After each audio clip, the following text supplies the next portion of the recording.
to shut down all fundings because of what we have on the front page of The Guardian. That is what the media should show to Amory Brown, to show his incompetence and his failure as a Minister of Foreign Affairs. As it pertains to Fitzgerald Hines, the media should say, are you trying to say that the SSA, that's the front line that is supposed to be going out in volatile areas all hours in the night to get intelligence in hotspot areas and working when being alongside criminal elements, they are not supposed to have a firearm? Are you trying to say that police officers and soldiers who are assigned to the SSA, they are not supposed to be carrying firearms? Are you trying to say you as a civilian can state that cabinet can give approval for people to carry firearms? Those are the questions that should be asked to these two individuals, and it would expose their failure, and that is why their ministries have failed.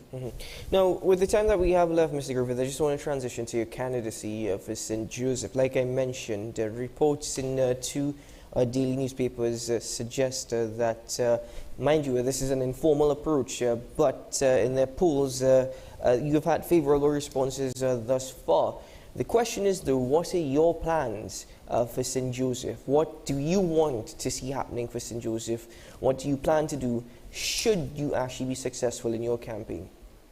Well, it's not sure it's when, but I think it's really making sure that I will do what it is that other members of parliament, or many, they do not do. That's accessibility. And the reason I have proved that's a track record. I have been the most accessible person in public life, just about. And this is not a blowing trumpet, it's a fact. You know that. How many people in public life give their private number to say, look, you have a concern, any problem you have, call me directly. And remember, that was the number we had. And the reason I did that is because at that time there was lack of trust and confidence in the police service. It was 8%, and it moved to 59% when I left. And the reason I'm stating that is that if it is that through my leadership, working with other people, we could have transformed the police service that was seen as the least trusted. I intend to do the same thing in every single arm in the public service to provide what St. Joseph needs and they were never able to get. So that concept of accessibility and actually being there to serve the citizens of St. Joseph, that is what I intend to do. I intend to make St. Joseph safe again. I intend to make myself, as I said, very accessible, hearing their needs and concerns. And as I said, the same way I operated as a Minister of National Security, as a Commissioner of Police, they are going to be able to see me. I mean, you even saw it in local government election. When I actually walked the ground, no politician would have ever done that. I mean, I worked for about 8 hours every day for that 2 months. I worked in areas, in PNM hotspot areas. We're speaking about all through the hills in Laventille, Sealots, Beetham, Tunapuna, St. Joseph, the hills in Arima, San Fernando, Sangre Grande, Cameron Road, Paramin, Simeon Road, Scorpion, and Carnage. And in places, and these were PNM hotspot areas, and they said they've never seen the Prime Minister or even their minister, their member of parliament. I intend to do the same for St. Joseph. So even though I will be in government and most probably may be a minister, that I think has always been the problem, where members of parliament, they become ministers and they forget their constituency. That is what poor Terence has done. Terence is a good lad, I like him, but he's one of those who you have forgotten who put you there, because you spend most of your time in your ministry because you love the SUV, you love the door being open for you, you love the soldiers and police saluting you, you love the massive staff, because you don't like that little old member of parliament office because you don't have the perks. I'm going to do just the opposite. I'll be spending my time there in my office and dealing with serving the constituents of St. Joseph.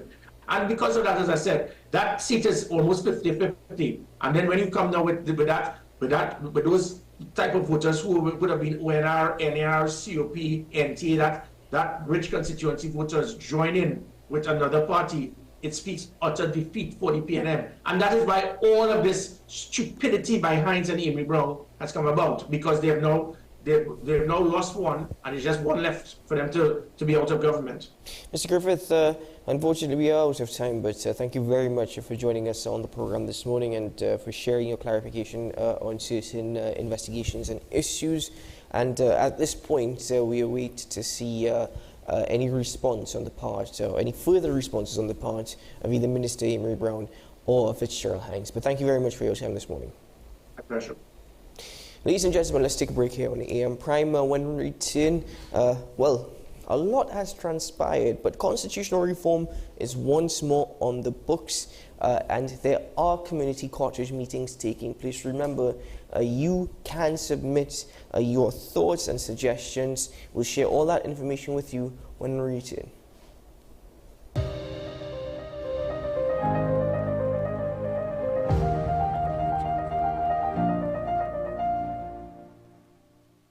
Imagine a world where arguments don't exist. CICR is a full-service conflict resolution company that offers mediation training and workshops for all. In 2024, our 40-hour workshops are back, giving you all the tools you need to become a certified mediator in Trinidad and Tobago. Want to know more? Call us at 768-6778 or visit our website. Let's work together to make the world a better place. We all want to live in a society where there's respect for the rule of law, public service efficiency, and high productivity. We each have a responsibility to help shape our constitution, which is the supreme law of the land, supporting good governance.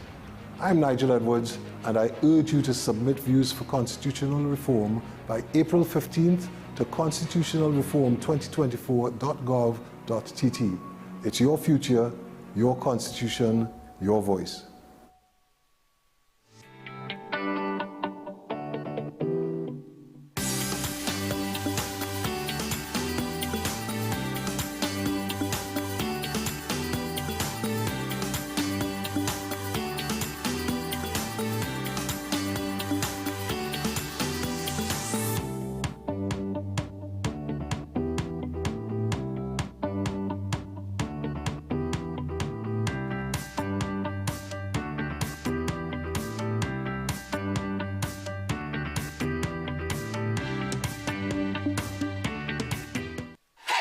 FanZone, your reliable, authentic supplier, has just gotten better. You can now visit our website www.fanzonett.com for your authentic wear and collectibles. The only place where you can use both your Visa debit and credit cards.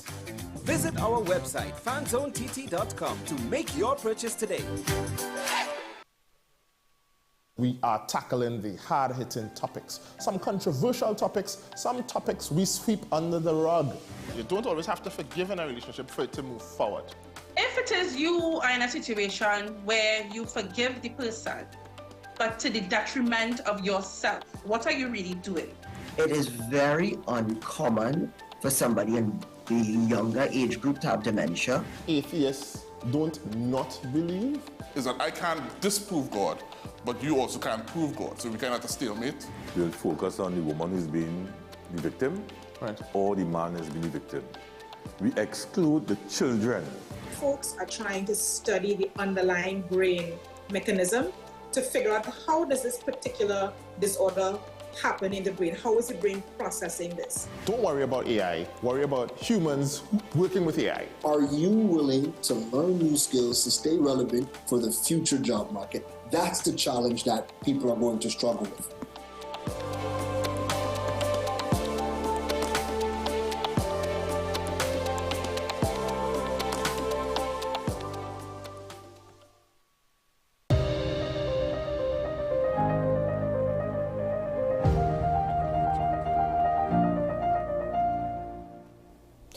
Thank you for being with us again, ladies and gentlemen. The National Advisory Committee on Constitutional Reform is hosting a series of community outreach meetings across TNT to hear the thoughts of citizens on constitutional reform. Now, on Tuesday night, such meeting was held in St. Grandi. Last night, a meeting was held in Point Fortin.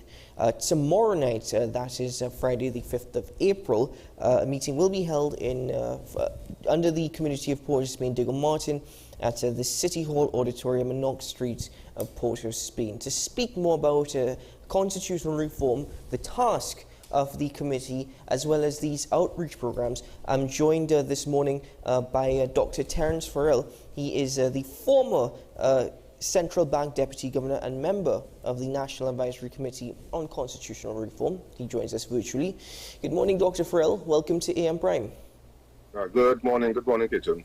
Well, thank you so very much for joining us this morning. Now, in respect to what the committee is mandated to do, what it is within their capacity, what it is they're seeking to do, the Prime Minister said these are not people being asked to craft a constitution, they are simply being asked to facilitate and advance a national discourse on the subject and to be the sounding board, the post office. So is it that this committee is essentially a house for ideas? Exactly what is it seeking to advise on?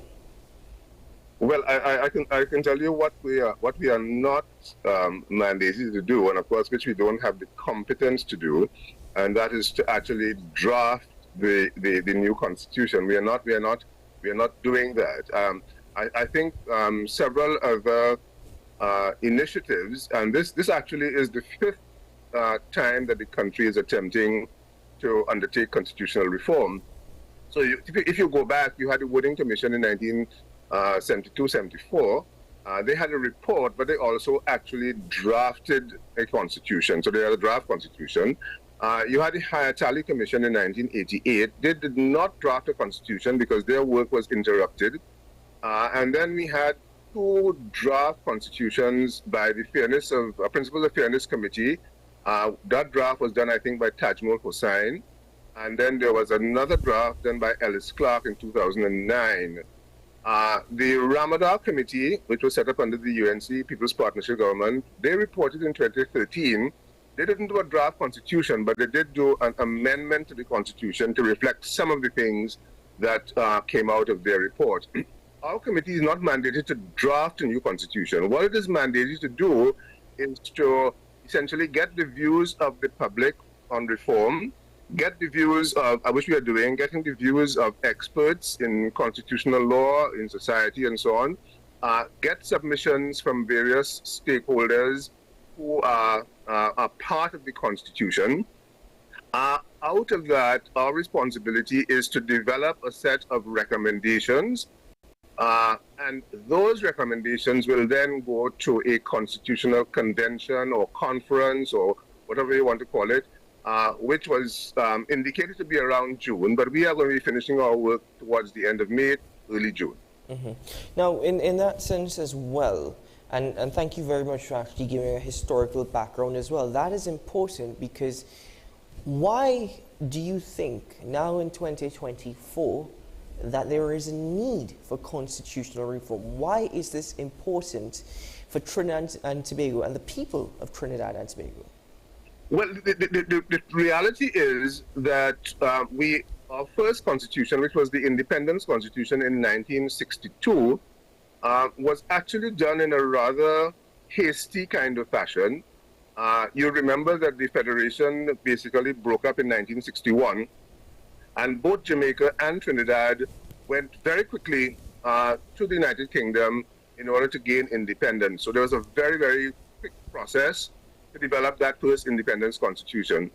Our 1976 constitution, we did have a comprehensive report from the Wooding Commission, but the Prime Minister at the time, Eric Williams, did not take many of the recommendations of the Wooding Commission into account. So the 1976 constitution we have largely looks like the 1962 constitution, except that you replaced the Governor General with the President, and you took away some of the powers of the Prime Minister. But basically, a lot of what was in the 1962 Constitution is reflected in the 76 Constitution. And as I pointed out, since then, every administration has seen the need to reform the Constitution, to bring the Constitution up to date with what is happening in the society, what is happening internationally. I mean, I say internationally because while a constitution is about how a particular society wants to govern itself and the institutions it sets up to govern itself, internationally we have had some very important developments, for example, in respect of the United Nations international conventions on the rights of children. We've had on the status of women.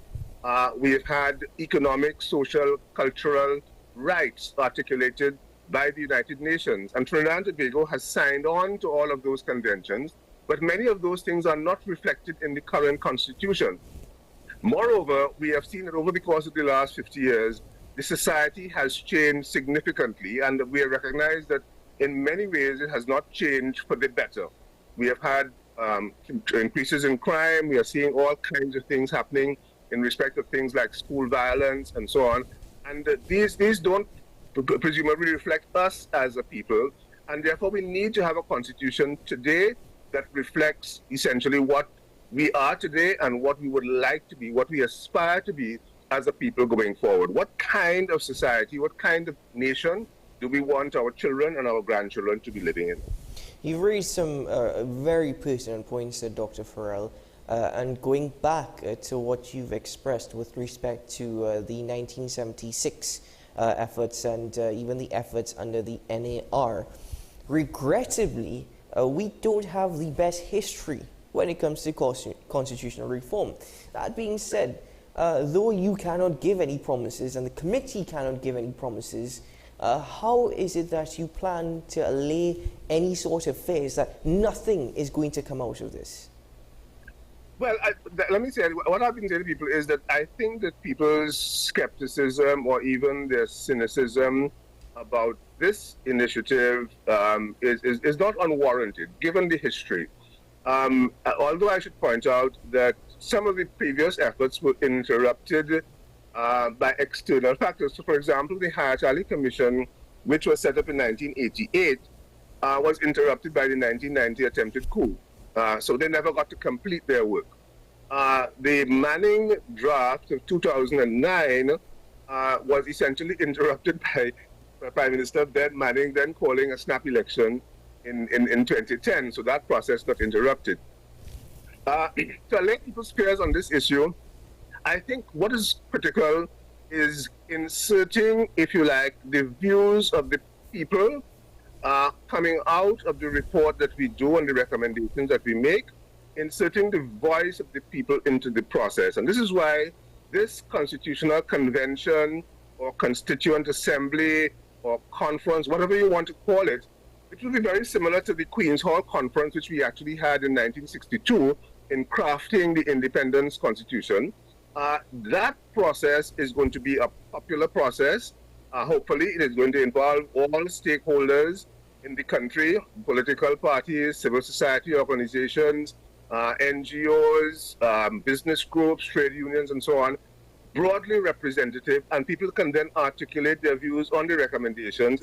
And I think essentially instruct Parliament that this is what we want to see as a people going forward. Well, thus far, the community outreach meetings have seen Sangrandy and Point Fortin citizens come out and have their voices heard and share their thoughts and opinions. But what has the response been like, the participation been like at these meetings? In fact, what are some of the concerns that have been expressed by those who have participated? Well, quite frankly, the turnout in Sangrandy and in Point Fortin last night have been really very, very good. The participation, I must say, has been excellent. People are not shy to express their views, and we are getting a whole range of opinions and views coming forward. I mean, people obviously are concerned a lot about the local issues that they have in their communities. One of the things that comes through, interestingly, is about the policing, the conduct of the police. Seems to be a very sore point with the population. People are concerned about corruption. People are concerned about unemployment, about joblessness. I think that one of the things that came through very strongly in our conversations in Point Fortin last night was that the Point Fortin and environs community, of course, has suffered considerably from the closure of Petrotrin, from what has happened in terms of the energy sector in that area. I think Train 1 has closed down and so on. So a lot of those issues came up last night, and people were voicing their concerns, they were voicing their frustrations and so on with that. And of course, they were expressing some skepticism about the process. And I think it's about our reassuring them that their voice is going to be heard, their views are going to be reflected in our report and recommendations, and that hopefully, if we have a properly constituted convention or constituent assembly, then we will see some changes to our constitution that are going to make the office holders more accountable for integrity, which goes to corruption, and for their performance, which goes to how we deliver public services and so on to the citizens of the country. Well, I must say it is very much refreshing to learn that people are coming out and participating and expressing their concerns. That being said, what about the committee's responsibility, or rather their efforts, I should say, in educating the public? Even the chairman of the committee has said he's of the opinion that not everyone is aware or pays attention to our constitution, and may not fully understand the importance of what is taking place. So what about the efforts on the part of the committee to educate the public? That is one of the things that has come through very, very strongly in the constitution so far in Sangre Grande and in Point Fortune. The constitution, as it is currently together, is a very voluminous document. I mean, it's 100 and something pages. If you include all of the other regulations that go with it, it's over 300 pages. And so therefore, it's not a handy kind of document for people to read and to understand.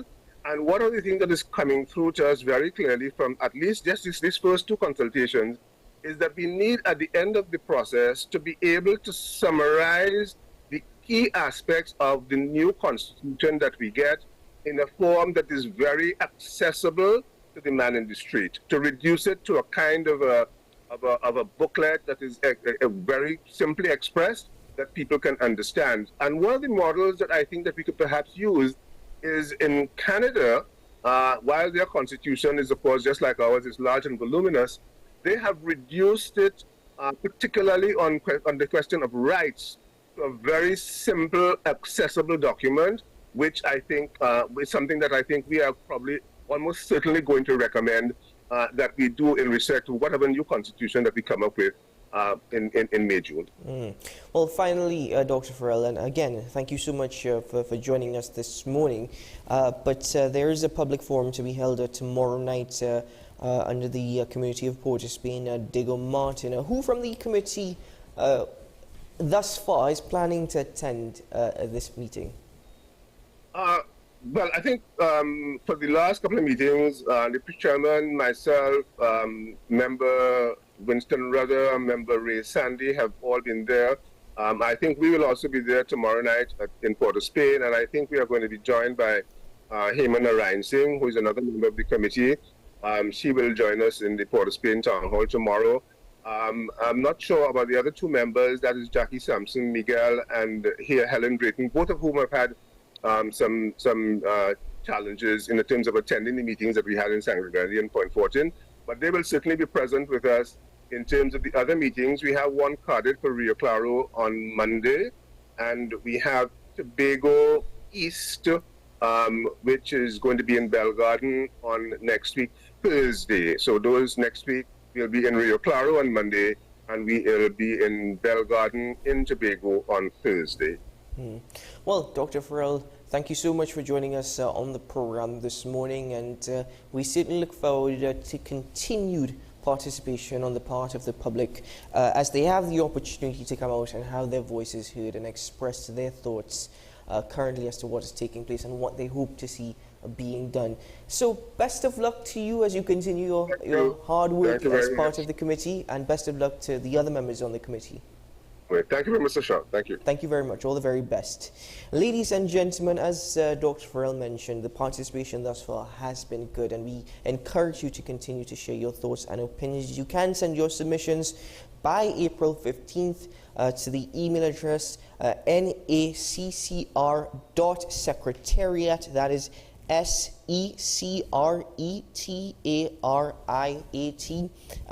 @gov.tt. That email address has been up on your screen for the course of the interview, so we hope that you took it down and you will submit your thoughts by April 15th. Ladies and gentlemen, let's take a break here on AM Prime. We'll be right back after this.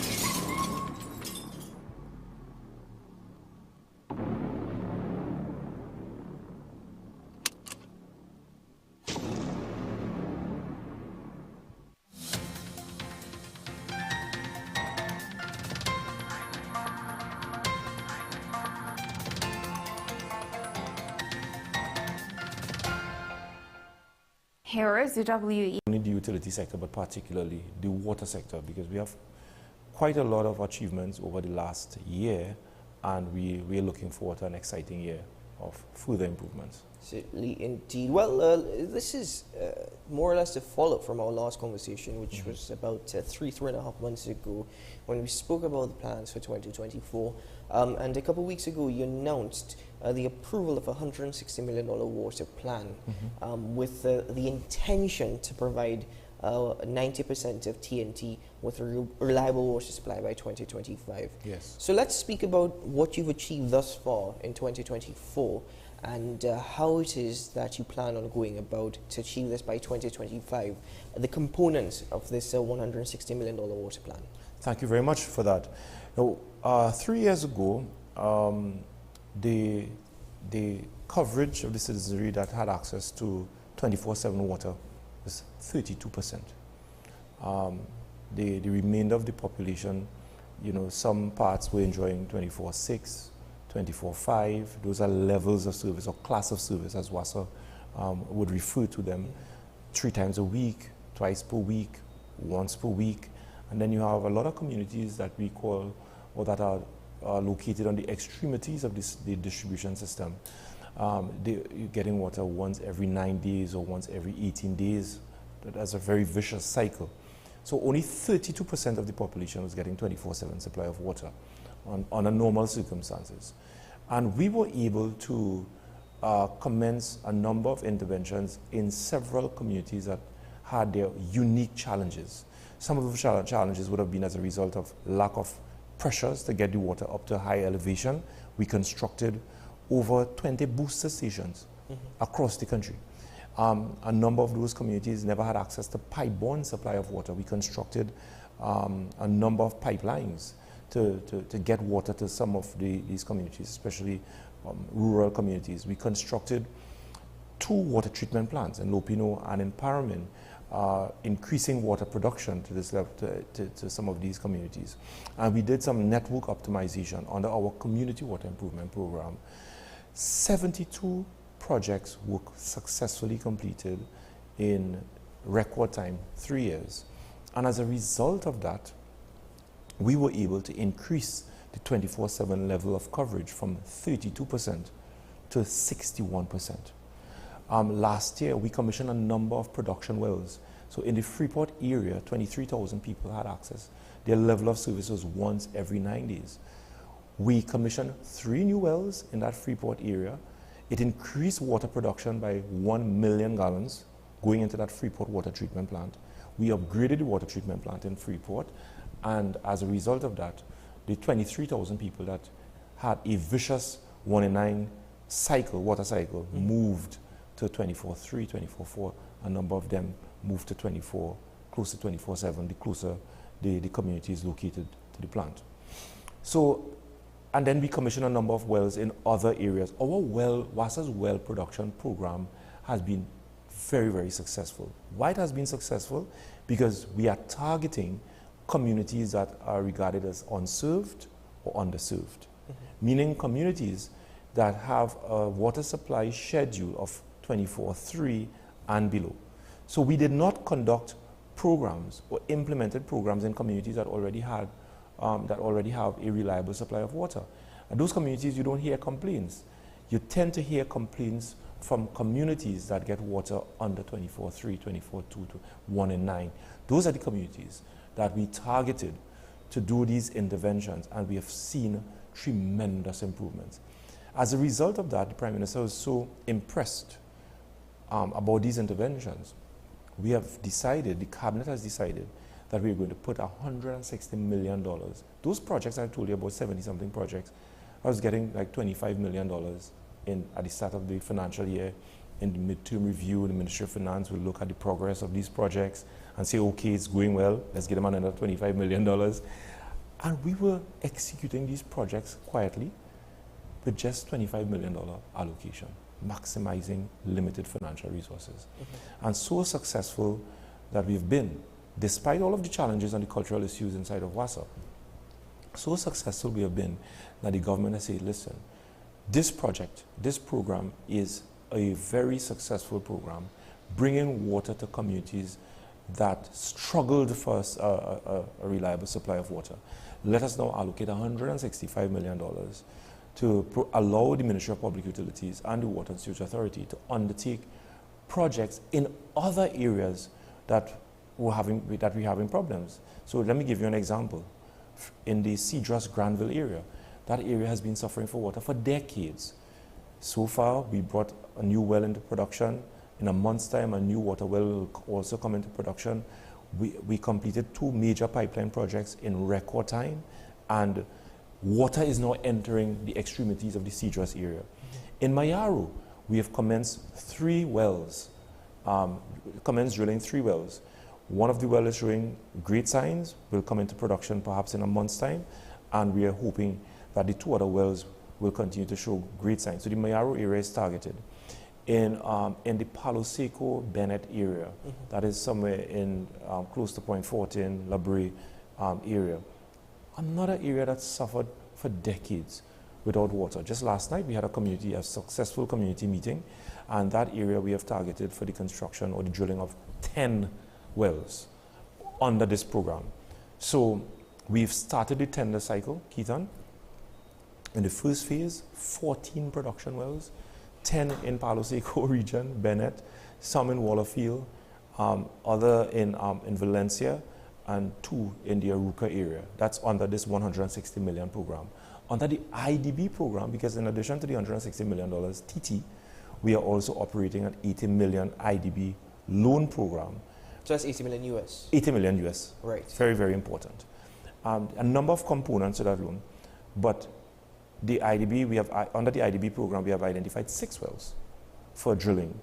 That is in an advanced stage of tender, and where those 6 wells are going to be located. 3 more in the Freeport area, where we had 3 successful wells that were drilled last year that improved the supply of water to 23,000 people. 3 more of those wells will be drilled again in the Freeport area to expand the successes that we've had last year. 1 well in Pinal, another in Clark Road, and the other or 2 in the Tucker Valley area to increase water production for the people of Diego Martin. So you have 14 wells under the $160 million program, and under the IDB program, an additional 6 more wells.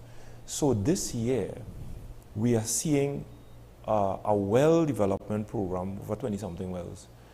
And by the end, and we are confident, given the pace at which we are going, 22 production wells will be brought into operation in Trinidad and Tobago. It has never happened in the history of the Water and Sewage Authority. When I came in, it took 3 to 4 years to drill 1 well in Wassa. And we were able to cut down the bureaucracy, cut down the mismanagement, and ensure that our development program, our procurement processes and what have you, is robust enough to roll out these projects in a timely fashion to bring about the necessary changes and improvement in people's lives. So when I say we're going to move close to 90% of the population, I know exactly what I was saying, because we are at 61%. Given our well development program that for 2024, we expect to complete it before the end of the year, strategically in areas that are unserved and underserved. And those communities that are getting water once every 9 days or once every 15 days, Pinal, San Francisco, in Maruga, in Charlottesville, in Mayaro, in Granville, Cedros, parts of in Toco and Manzanilla. Those are areas that we have targeted for increased water production. And the other projects that we will support it, and hopefully I'm going to get a chance to speak more about it, those communities will see a turnaround in their supply of water. Minister, as Minister of Public Utilities, what would you define as a reliable water supply? A reliable supply of water, in my view, is a supply of water at least 24/5, meaning you get water 4 days a week, 5 days a week, consistently. All right? You might ask, why not 24/7? 24/7 water supply is ideal. Do we get 24/7 supply of water? In a lot of cases, we do, because most of us have storage tanks.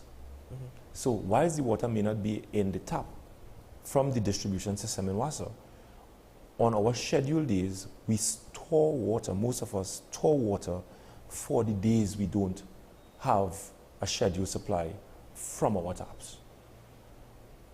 That is because a lot of areas don't have access to 24/7 water from their taps, and unfortunately people have to invest large sums of money to purchase their storage tanks, and on their scheduled supply they store water, enough water that will take them to their next scheduled days. So the engineers at WASA and the technocrats all around the world will say that whilst you may not have 24/7 water through your distribution system in the tap, you would have taken enough water from the distribution system that will take you from one cycle to the other. And therefore, in that regard, this is a customer that has access to 24/7 supply of water. So what is it going to take for TNT to get to that point? I know it's not going to happen overnight, but yes. What is it going to take? It is going to take a culture change, because whilst, yes, WASA can do its part and the government must do its part to continue to invest hundreds of millions of dollars, if not billions of dollars, to improve our water infrastructure, to increase production, to meet the growing demands of the population, expanding communities, and what have you. As a population and as citizens, we have our part to play. We have to conserve and understand that we cannot waste water. And when we practice conservation at the domestic level, it means that the utility company can save millions of gallons of water that we can make accessible to unserved and underserved communities. We also have the challenge of climate change. We don't speak about climate change enough. We are coming out of a drought-like and a very harsh dry season that impacted our reservoirs tremendously through evaporation and what have you. Our underground aquifers were impacted because of lack of rainfall. Our underground aquifers were not recharging as they normally would in normal circumstances. So climate change is causing and continues to be a major challenge for water utility companies, not only in the Caribbean, but throughout the entire world. And therefore, as we grapple with the impact of climate change, governments now have to spend billions of dollars to ensure that your water infrastructure is sufficient and resilient to the challenges of climate change. It is not only about drilling new wells. It's not only about constructing new reservoirs. It's not only about rehabilitating aged infrastructure and automation. These things are very, very critical. But our behavior towards our environment and the way that we treat water as a universal good is very, very critical towards ensuring that we have water security, not only for this generation, but for future generations. So we have to change our attitude. Whenever we have issues with running tanks, leaking taps, overflowing tanks and what have you, these are things that we need to adjust. And so it calls for behavioral change and a change in our attitude towards the resource, ensuring as well that we don't pollute our waterways. These things are very, very critical. A lot of us allow plastics, leaking sewers to go into our waterways and impacting the quality of our water supply. The industrial waste, the oils and all of the industrial waste that a lot of companies dump into our water courses. These things impact the quality of water, resulting in the government having to spend hundreds of millions of dollars to treat the water so that they can become potable for consumption by human beings. In East Trinidad, we have a lot of quarry operators operating and bulldozing our rainforests. It is impacting the quality of water. So that's why in the rainy season you hear plants in Northeast Trinidad that has to be shut down because of turbid water conditions. These plants were never designed, Keaton, to treat the turbidity in the water that we get now compared to 20, 30 years ago.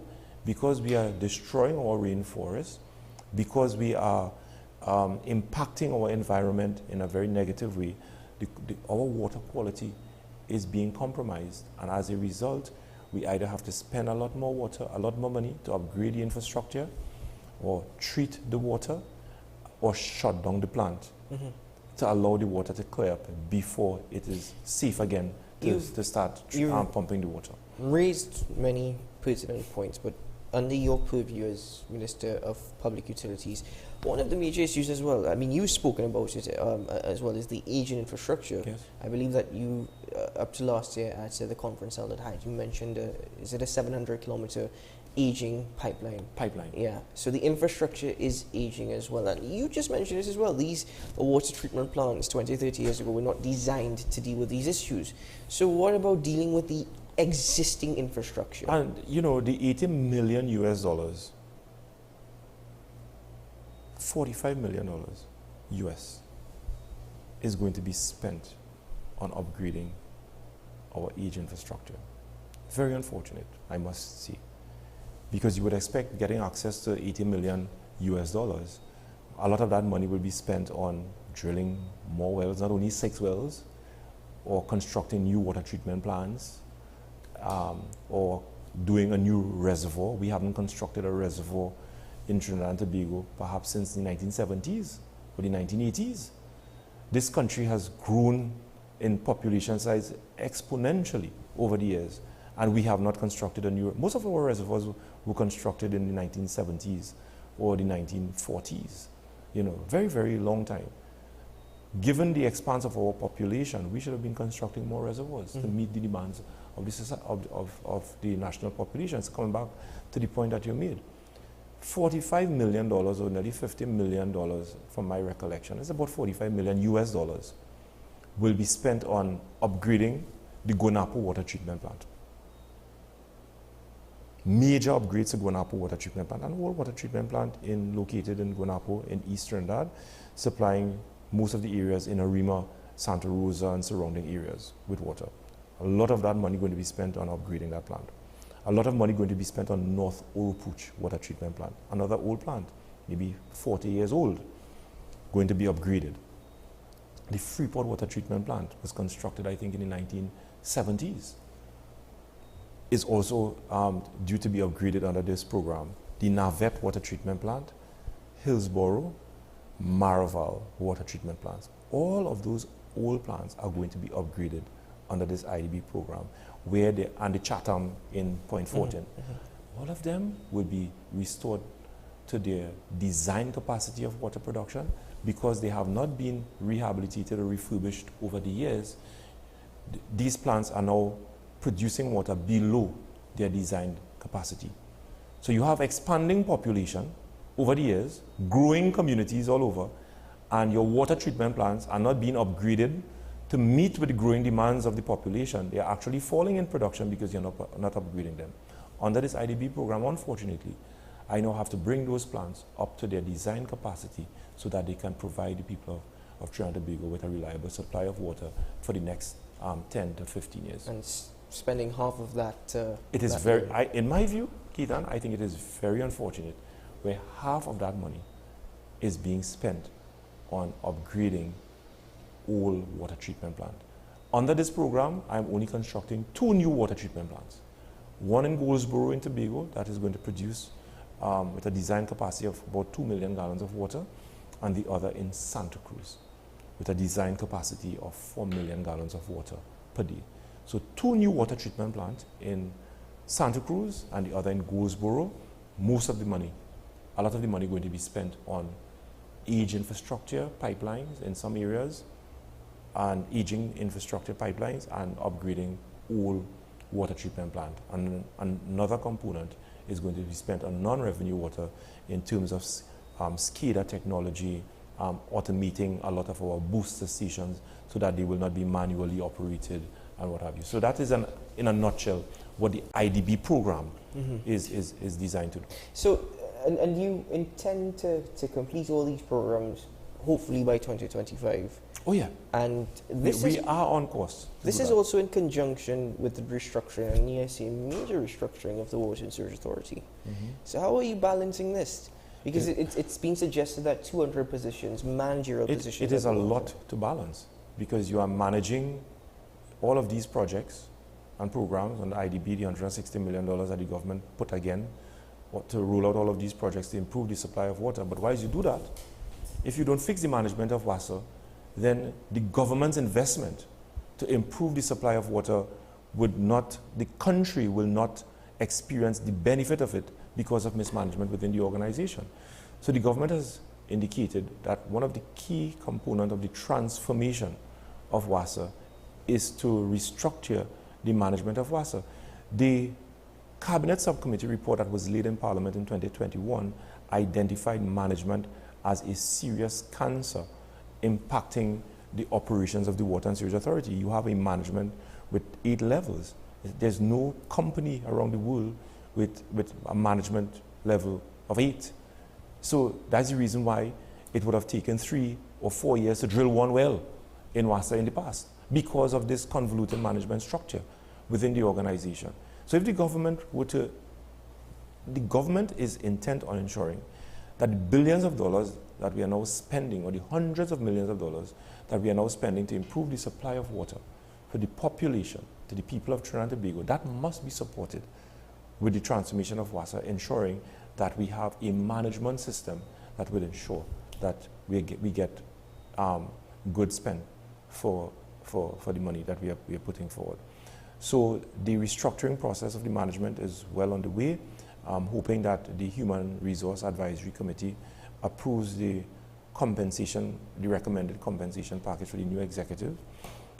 For persons who are involved in the union and the Water and Sewage Authority, I want to give you the assurance that nothing is going to be done with respect to the restructuring of WASA without the necessary consultation with all of the unions representing WASA workers. The first phase of the transformation is the executive leadership of WASA, and that is the phase or the level that is outside of the bargaining unit. So there is no obligation on the part of the board of WASA to consult with the union on the executive leadership of WASA, because those positions are not within the bargaining unit. But as the restructuring goes deeper at the lower end of the management level, where the workers that are part of the unions can be impacted, then the board is mandated to consult with the union and engage with the union in consultation with respect to some of these workers.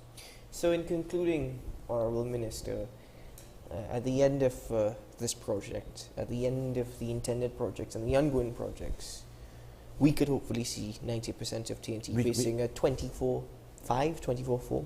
Absolutely. Absolutely. It's so many things happening at the same time. The IDB program, most of these projects are in an advanced stage of procurement, and in a month or 2 months' time, you're going to be seeing a lot of commissionings taking place. The new water treatment plants in Santa Cruz and Goldsboro, the refurbishment of all of these plants that I told you, all of that will be kicked off in the next 2 months. Our well development program, it's also in an advanced stage of tendering. In a month's time, you're going to be seeing all of these projects rolling out in some of our unserved and underserved communities. You also mentioned the desalination plant. Was it in Moruga? There's a small desalination plant that was already in existence in Moruga. I heard the UNC saying that it is an election ploy. It's not an election ploy. There was a plant in Moruga that was dismantled by the previous UNC government. So when I heard Barry Padarat say that it is an election ploy to construct a desalination plant, I am telling the citizens of Trinidad and Tobago today, there was a desalination plant in Moruga. There was a desalination plant in Moruga, and it was dismantled. What we are doing is putting it back. Well, and the one in Charlottesville, there's an area in Charlottesville, very small community, I think it's about 300 people on elevated points in Charlottesville, and there's no well that is available, a groundwater well, and there is no surface water source. The only source of water is close to the sea. To get water to provide to these 300 people on the hills is a small desalination plant. Absolutely nothing to do with an election. It's technocrats going out there on the ground, doing the work, making the necessary assessments making necessary recommendation. You understand? Charlottesville, there's in Tobago East, it is a PNM health seat. Moruga is a UNC health seat. And if you look at all of the projects that we have rolled out, it's all over Trinidad and Tobago, transcending race, geography, or politics. Freeport Wells, that was successfully commissioned, that is in the Heartland UNC constituency. I don't think PNM will ever going to win that seat.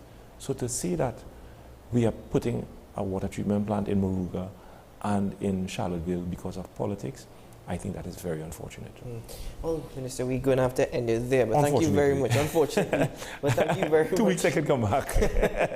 well, I mean, there's a lot more to speak about on the utilities, but in time to come, certainly. So thank you very much for making it to the studio this morning. Thank you very always much. Always appreciate your time. And thanks for the opportunity. Always a pleasure. Thank you. All right, yes. Nice. Ladies and gentlemen, that's it for AM Prime. Thank you very much for joining us on the program this morning. I'm Keaton Shaw, wishing you a safe day ahead with all this rainy weather. Of course, just be very careful out there. It's no time for speeding and no time for just being willy-nilly. Yeah. Well, the minister. Ladies and gentlemen, have a good day. We'll see you again very soon. Bye-bye.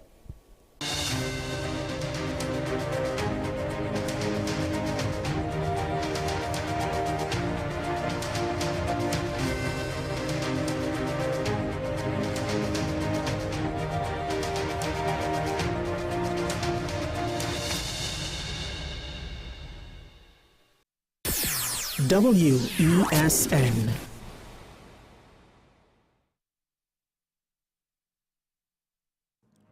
My name is Kama Mirage. As a lifelong entrepreneur, I often share the benefit of my experience with our young innovators and small businesses. Just as I strive to guide others, our Constitution must also foster an environment for citizens to thrive. This begins with education catering to diverse learning styles and extends to establishing frameworks that support new enterprise. But are we doing enough? Constitutional reform needs your input by 15 April at constitutionalreform2024.gov.tt. It's your future, your constitution, your voice. Coming soon to WESN. Pastor J, I want to get a tattoo. You really respond to me. Respond to me how you would respond to me. The first question I'll ask is why? Controversial taboo topics. We get so consumed by church, we forget that we have to live the life of being a Christian outside of the Sunday. Like you say, services. we think going to a service makes us a Christian. Exactly. Yeah. Right. Right. So here we are about to hear the second time Pastor J wanted to take a tattoo. Would have been late last year and early this year. Oh gosh. Hope Unfiltered podcast with Pastor J and Ren. Coming soon to WESN.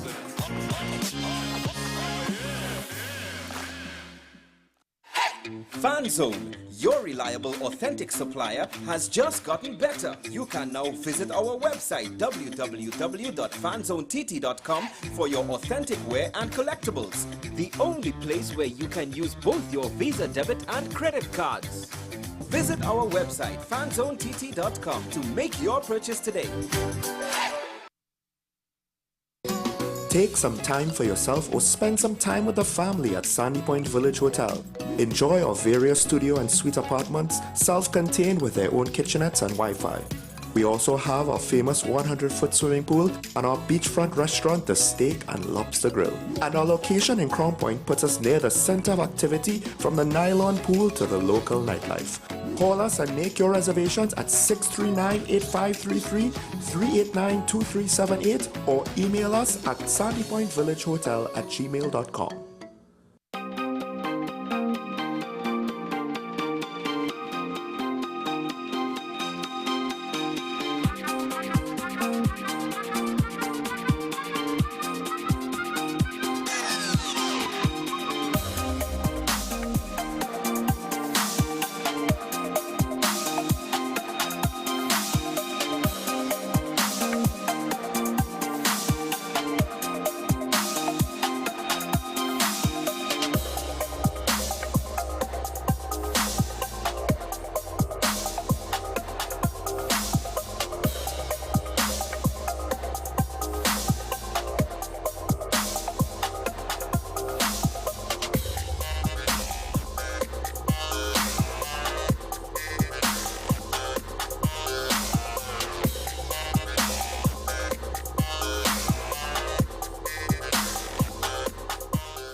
WESN, the premier platform for Caribbean content.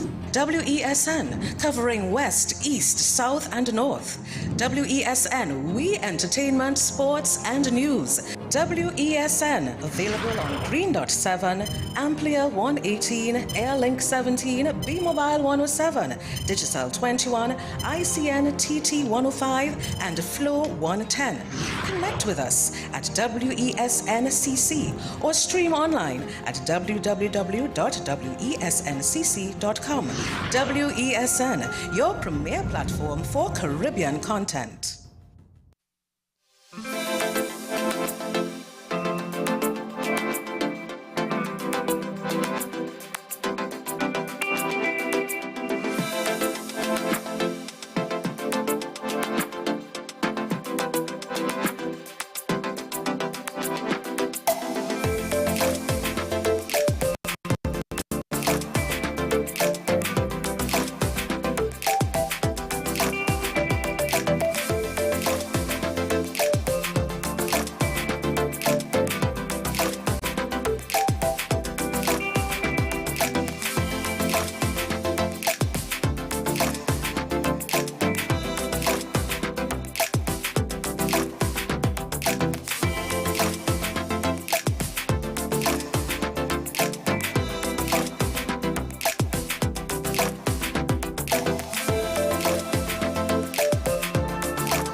Making inroads and are expected to account for up to a quarter of EU sales by 2027. Europe says Chinese state aid like free land for factories, low-cost loans, and heavily discounted electricity may amount to unfair subsidies.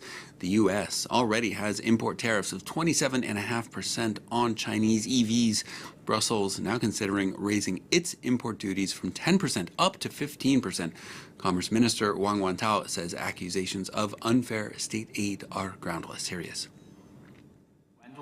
China is comprehensively advancing high-quality development and promoting Chinese-style modernization, accelerating the new quality productive forces, and creating a business environment that's market-oriented, governed by law, and internationalized. U.S. Treasury Secretary Janet Yellen has just wrapped up a 6-day visit to China. Yellen met with Premier Li Qiang and a host of other economic officials, as well as business leaders and academics. Key among America's concerns is what Washington is calling overcapacity in the Chinese manufacturing sector, particularly with regards to green energy supplies like solar panels and batteries.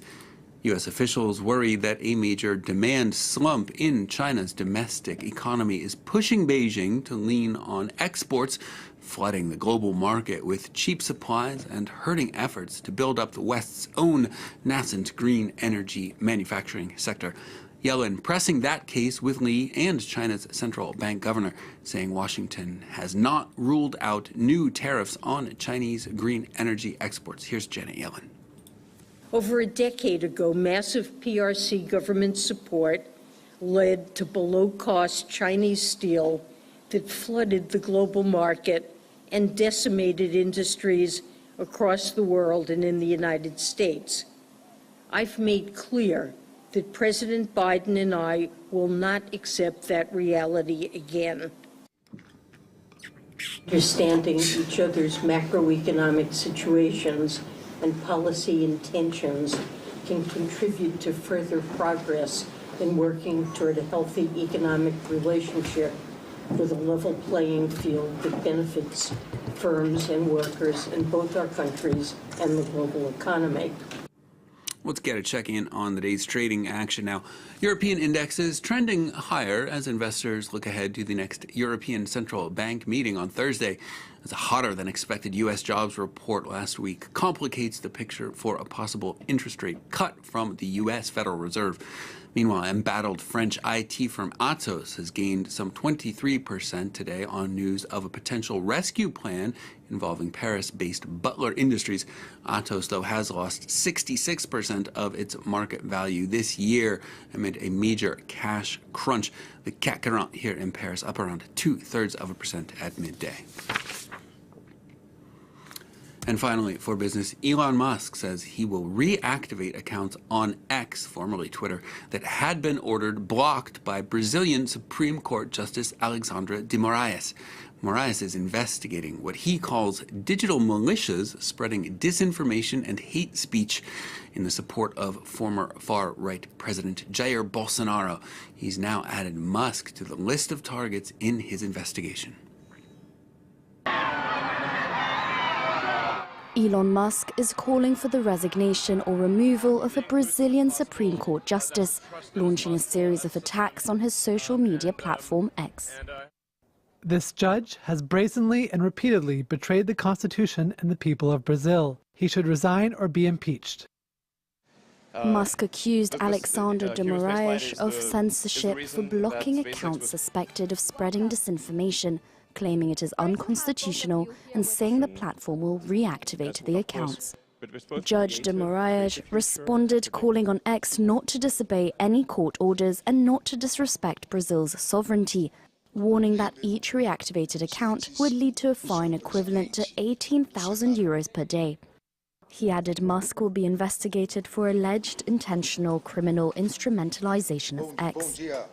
A divisive judicial figure, Alexandre de Moraes is one of the 11 members of Brazil's High Court. The country's right wing has accused him of clamping down on free speech in recent years, as he ordered the blocking of influential accounts on social media, most of them supporters of ex-President Jair Bolsonaro. The Brazilian magistrate also chaired the Superior Electoral Court, which declared Bolsonaro ineligible in June 2023. So Elon Musk never shy, never a dull moment with him. You wonder, will he have picked a fight with the wrong Supreme Court justice this time? There could be some consequences for Twitter, or X, as it's called now, in Brazil. Musk is saying that they may have to close their offices in Brazil and shut down in the country. I have to see what happens. We'll see how the story pans out. Thank you very much for that, Brian. Brian Quinn there with the business. More news coming up. Stay with us. This is France 24.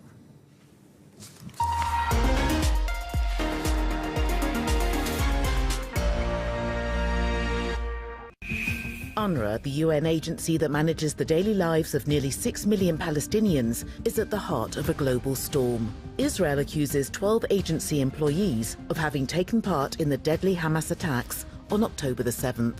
The head of UNRWA, Philippe Lazzarini, has since embarked on a frantic diplomatic campaign. Mr. President, Excellencies, I'm here today because UNRWA is at a breaking point.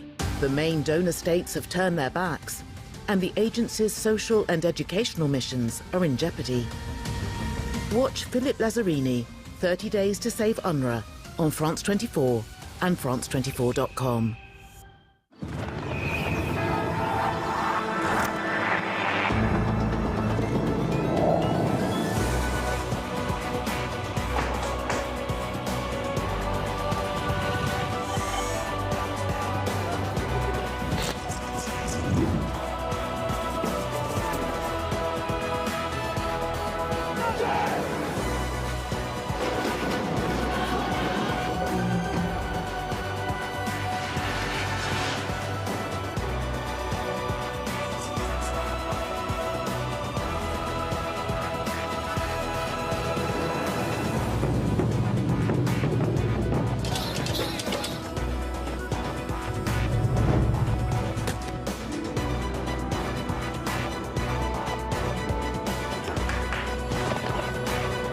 France 24, your window on the world. Liberté, égalité, actualité. The French are always on strike. That is, of course, when they're not on vacation or eating baguettes with stinky cheese. But are these cliches really true? And if not, what's life actually like in France? French Connections is your guide to the intricacies of life here in France, bringing you straight to the heart of a truly French point of view. Don't miss French Connections Plus on France 24, bien sûr.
observe. They contact us. They report, film, photograph. They are the voice of the voiceless. Your eyes in the far-flung reaches of the world. The Observers, a network of 5,000 committed citizens working with France 24. One of our observers in Côte d'Ivoire. Amateur footage and testimonials checked by our journalists and broadcast weekly on The Observers, on France 24 and observers.france24.com. Welcome to Across Africa, our weekly look at stories from across the continent. France 24 special correspondents and reporters investigate the latest events making the news in Africa. Politics. Young people are very involved and interested in these elections. Economics. Such a high concentration. Climate change. I am proud of our generation. Conflicts. It's time to have a reparation. Across Africa, what's happening across the continent? With Georgia Calvin-Smith on France 24.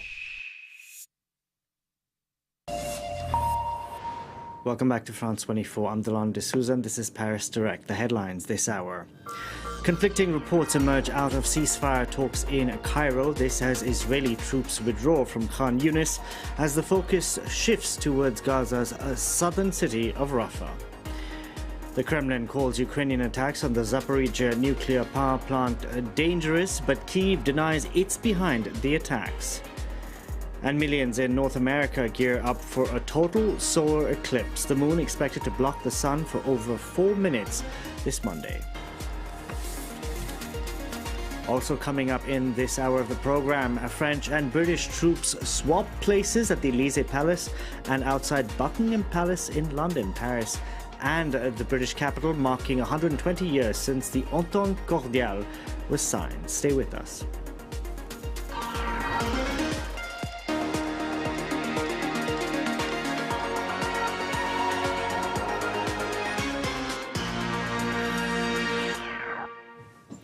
Israel's military presence in the Gaza Strip is at one of its lowest levels since the war began. On Sunday, the army announced it had withdrawn from its forces from Khan Yunis, but defense analysts insist the IDF is merely regrouping as it shifts its focus in the war towards the southern city of Rafah. They had fled fighting in Khan Yunis earlier in the war, and now that Israeli forces say they are pulling out of the southern city, these Palestinians have returned. But the city they once knew is now a landscape of ruins. We came to see what happened to the house, but we couldn't find any houses. It's just rubble. You can't live here. Animals can't live here. So how's a person supposed to? The destruction is unreal. The withdrawal from Khan Yunis is part of a wider push from Israel to reduce its troops in Gaza. This in a bid to relieve reservists who have been battling Hamas since last October. The pullout wraps up what has been a key phase in the war, but Israel insists the fighting isn't over. The army is eyeing up the southern city of Rafah as its next target. The war in Gaza continues, and we are far from stopping. The heads of Hamas are still hiding. We will reach them sooner or later. We will not leave any operative Hamas divisions in any part of the Gaza Strip. We have plans and we will act when we decide. Rafah is Hamas's last remaining stronghold. It's also home to some 1.4 million people who are sheltering there. There's been global opposition to the plans for a ground invasion in the southern city, including from Israel's top ally, the US. Washington is demanding to see a credible plan to protect civilians in Rafah. The calls have fallen on deaf ears. According to local media in Israel, the military is preparing to begin evacuating Rafah within 1 week, a process that could take several months. We can now bring in our international affairs editor, Angela Diffley. Angela, good to see you. What can we infer from this Israeli decision to withdraw thousands of troops from the southern city of Khan Yunis? It's pretty unclear, in fact, and there were slightly mixed messages. If you look across Israeli media and look at what different people were saying, Netanyahu and the defense minister Yoav Gallant Herzi that we heard there, the Herzi Hergav, the Chief of Staff, were all saying something slightly different. And it is pretty unclear. Is this about rest and recuperation before an assault on Rafah? Is this about something we don't know that is likely to come about in those truce talks in Egypt? Exactly. Is there something imminent happening with the hostages, a truce and hostages release? That is very much being played down on the Israeli side, but we don't know. Or is it about concentrating efforts more in the north, where Hezbollah might be being seen increasingly as a threat, particularly after Iran has vowed to retaliate after the killing? Israel hasn't declared responsibility, but it's widely assumed Israel was responsible for the killing of those 7 Iranian Revolutionary Guards in that Damascus Iranian consulate. So is it about that? If it is about Rafah, we do know that Joe Biden has really toughened up recently, and the Americans appear unconvinced that Israel has a clear plan for civilians to be evacuated to safety and to be able to protect the vast number of civilians. We know that the Americans are so far unconvinced. There is some talk about the fact that earlier on in this campaign, the Israelis bombed fairly heavily in the north, but as they have acquired more and more intelligence, they are able to be more and more targeted. So their idea is that it could be more targeted, any assault on Rafah. The other question, of course, humanitarian aid. Some agencies are now halting operations. Who is going to control that? The Israelis are not keen on UNRWA. Who would organise that in the event of any assault on Rafah? Angela, this conflict has gone on for over 6 months now. The war has actually entered its 7th month. We've seen over 33,000 Palestinians who have been killed in this conflict so far. From Israel's point of view, what has it achieved, really? Well, again, it's in the interest of the Israeli leadership and the military leadership to put a positive spin on it, as increasingly Israelis are worrying about the prosecution of this war and the strategy and the national unity. There are beginning to be cracks. Most Israelis are totally on board for the war. There is some worry about how it's being executed. It is worth noting that a significant pillar of any Israel defence strategy is deterrence, and it could be said that this is something of a deterrent. Israel, which is surrounded by enemies, has always had a policy of demonstrating, do not mess with us. They have certainly replied in force. Apart from that, have they got the hostages back? No, so far they haven't. 2 hostages, Exactly. There has been massive damage to Israel's international reputation. Their closest relationship internationally with the United States has been put under severe strain. So there have been some really difficult costs in this war. And 6 months in, they're taking stock. And above all, no body has been identified that might fill that power vacuum if and when Hamas is destroyed. Nobody has been identified, and we are also seeing that that is creating a problem in the short term. It looks as though for example, in Al-Shifa hospital, which the Israelis said they had cleared, then Hamas appeared to come back to Al-Shifa. There is a power vacuum, and that in itself is creating problems which Israel is having to deal with in the short term and obviously in the long term. And of course, they're being investigated for possible genocide. So that also hitting the country's reputation. Thank you very much for that, Angela. Now, as I mentioned, over 33,000 Palestinians have been killed in this conflict so far. Large parts of the enclave have been decimated, and the population is on the brink of starvation. Gaza's health infrastructure has also been brought to its knees. French healthcare workers that have recently returned from the enclave claim they've witnessed war crimes and crimes against humanity. Among them is Iman Marifi, an intensive care nurse who wants to see changes to how civilians in Gaza are viewed. Il faut réhumaniser, les Palestiniens. We have to rehumanize Palestinians who are stripped of their being. They're viewed as being subhuman, an inferior category. Des êtres humains, une catégorie inférieure. Ce monde ne veut pas entendre que les adultes This world does not want to understand that adult Gazans can be innocent or can be collateral damage. Collateral damage, do you see how we talk about human life? No one wants to think about this.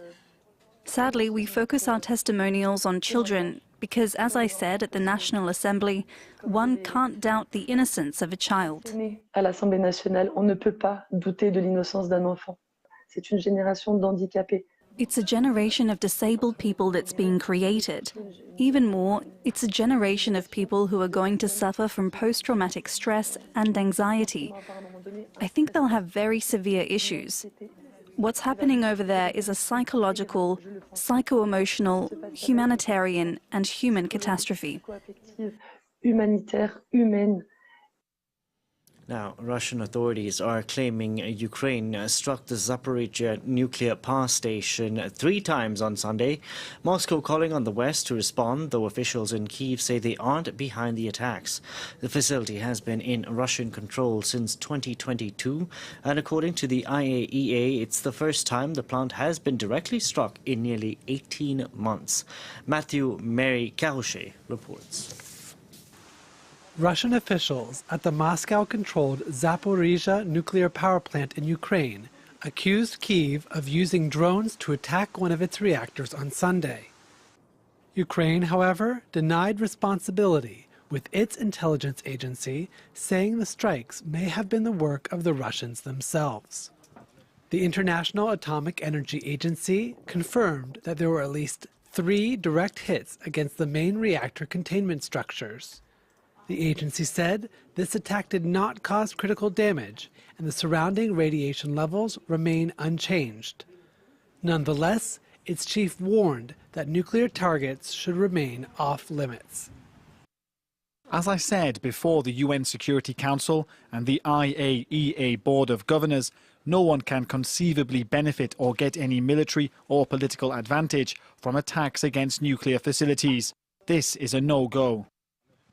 The Zaporizhzhia nuclear plant is Europe's largest and has been occupied by Russian forces since the start of their 2022 Ukraine offensive.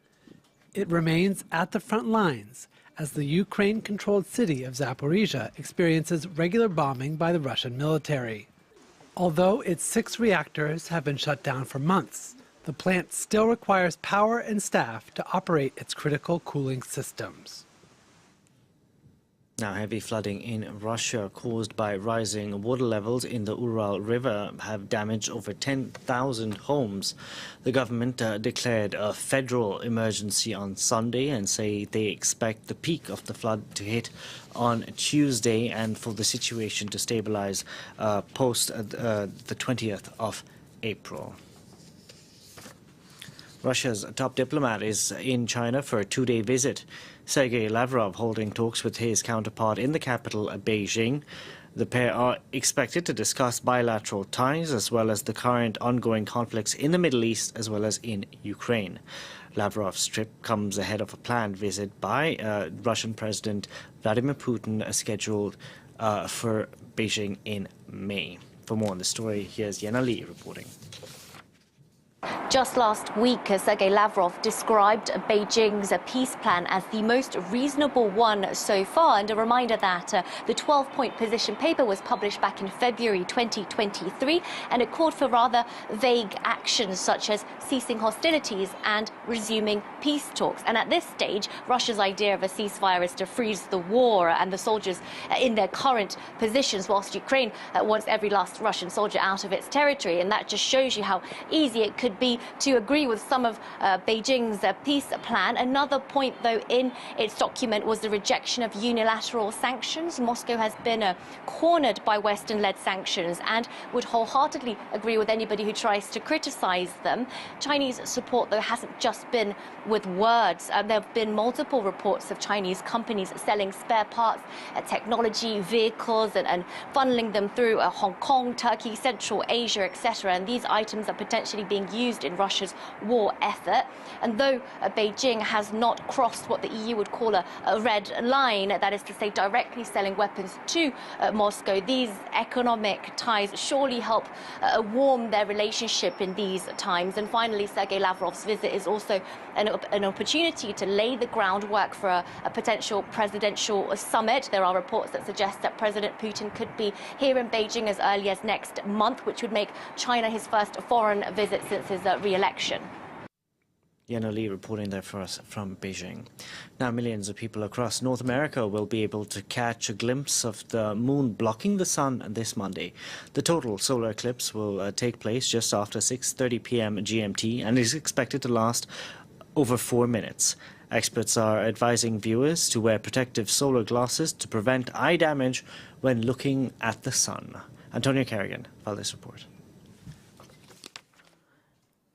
Mazatlan, Mexico is the first point on the North American continent where the solar eclipse will be observable in its totality. A magnet for astronomers, professional and amateur. This seaside town on the Pacific coast will be cast into darkness for 4 minutes at 11:07 in the morning. The moon shadow will first touch down in the Pacific Ocean. It'll come racing from that direction. It'll come washing over us, and the first view will be from here. As the moon's path passes between the Earth and the sun, partial eclipses will be seen across North America. But the sky will go dark and the sun will be completely obscured along the so-called line of totality. A solar eclipse is a unique opportunity for astronomers to study the sun's atmosphere, with magnetic activity currently near a peak in its 11-year cycle. The only possible hiccup, weather, as cloud cover could obscure the celestial phenomenon. Also a chance to study the outermost layer of the Earth's atmosphere, whose ions are supercharged by the sun during daylight. Rockets are being launched just to take advantage of putting atmospheric measurement instruments up to see how the upper atmosphere that's supercharged, the ionosphere, is responding to all these things. NASA will launch one rocket before, one during and one after the eclipse to study the impact of such an abrupt switching off and on of the Earth's energy source on the ionosphere. The next total solar eclipse will be in 2026,